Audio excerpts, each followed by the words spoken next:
यह मोटा आदमी झूठ बोलकर खुद को एक शुद्ध जर्मन बताता है, लेकिन जर्मन सैनिक उस पर बिल्कुल भरोसा नहीं करते। इसलिए वे उसकी पैंट उतारकर यह पुष्टि करते हैं कि वह यहूदी है और तुरंत उसे पीछे ले जाकर गोली मार देते हैं। यह देखकर लड़का तुरंत अपना लाल स्कार्फ उतार देता है और अपने पहचान पत्र नष्ट कर देता है, क्योंकि वह खुद भी एक यहूदी था। जब जर्मन सैनिक उसके पास आकर पूछताछ करते हैं तो लड़का तुरंत जर्मन भाषा में दुखी होने का नाटक करता है और दावा करता है कि वह शुद्ध जर्मन खून का है और सोवियत संघ के एक अनाथालय से भाग कर आया है। वह जितना बोलता है उतना ही भावुक होता जाता है, मानो उसने वहाँ बहुत बड़ा दुख सहा हो। उसकी इतनी अच्छी जर्मन सुनकर सैनिक भी एक पल के लिए उलझन में पड़ जाते हैं। इसलिए वे उसे अपने अधिकारी के पास ले जाते हैं ताकि वह खुद उसकी सच्चाई परख सके। अधिकारी के सवालों का लड़का बहुत समझदारी से जवाब देता है और फिर से अपने अनाथ होने की कहानी सुनाता है ताकि सामने वाले का दिल पिघला सके। लेकिन अधिकारी इस बात से प्रभावित नहीं होता और उससे उसके माता पिता के नाम पूछता है। अब समस्या यह हो जाती है कि लड़का इतनी जल्दी में अपने माता पिता के नाम गढ़ना भूल गया था। तभी पास खड़ा एक थोड़ा दयालु दिखने वाला अधिकारी खुद ही उसकी कहानी को आगे बढ़ाते हुए कुछ बातें जोड़ देता है। वह कहता है कि लड़के ने यह भी बताया था कि वह एक बुजुर्ग के घर में रहता था, तो निश्चित ही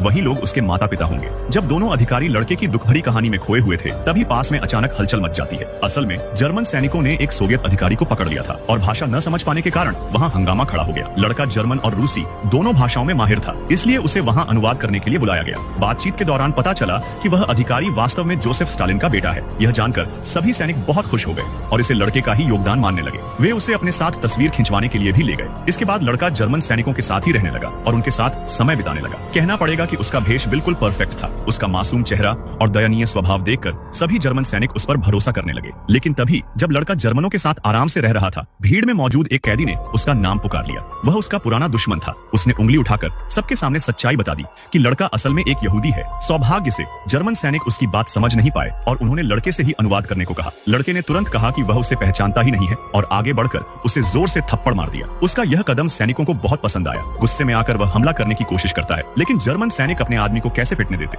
आखिरकार उसका वही पुराना दुश्मन मार दिया गया। इस तरह लड़का पूरी तरह से नाजियों का हिस्सा बन गया। कुछ समय बाद उन्होंने सोवियत सेना की एक चौकी पर कब्जा कर लिया और वहाँ से दुश्मन का रेडियो भी हाथ लग गया। जब लड़का उसमें आ रही बातों का अनुवाद करने ही वाला था, तभी अचानक एक अनहोनी हो गई। उनकी टीम के 3 साथी स्नाइपर की गोली का शिकार होकर मारे गए। अपनी जान बचाने के लिए लड़के ने थोड़ा सोच विचार किया और फिर सोवियत पक्ष में जाने का फैसला किया। उसने रेडियो के जरिए सोवियत सेना से संपर्क किया और खुद को एक कोमसोमोल सदस्य बताया। साथ ही झूठ बोलते हुए कहा कि वह जर्मन सेना के अंदर छिपा हुआ एक यहूदी जासूस है। इसके बाद दोनों पक्षों के बीच एक गुप्त संकेत तय हुआ और रात के अंधेरे में मिलने की जगह भी तय कर ली गई। लड़का बेसब्री से सोवियत सैनिकों की ओर दौड़ पड़ा, लेकिन जैसे ही उसने अपने हाथ उठाकर आत्मसमर्पण करना चाहा, सामने खड़े सोवियत सैनिकों ने भी अपने हथियार नीचे रख दिए और हाथ ऊपर उठा लिए। यह देखकर लड़का पूरी तरह हैरान रह गया। तभी अचानक पीछे से नारे लगाते हुए जर्मन सैनिकों का एक समूह बाहर निकल आया। असल में उन्होंने लड़के को अकेले दुश्मन की तरफ भागते देखा था और समझ लिया कि वह अपने साथियों की मौत का बदला लेने जा रहा है। इस बात से वे भावुक भी हो गए और जोश से भर गए।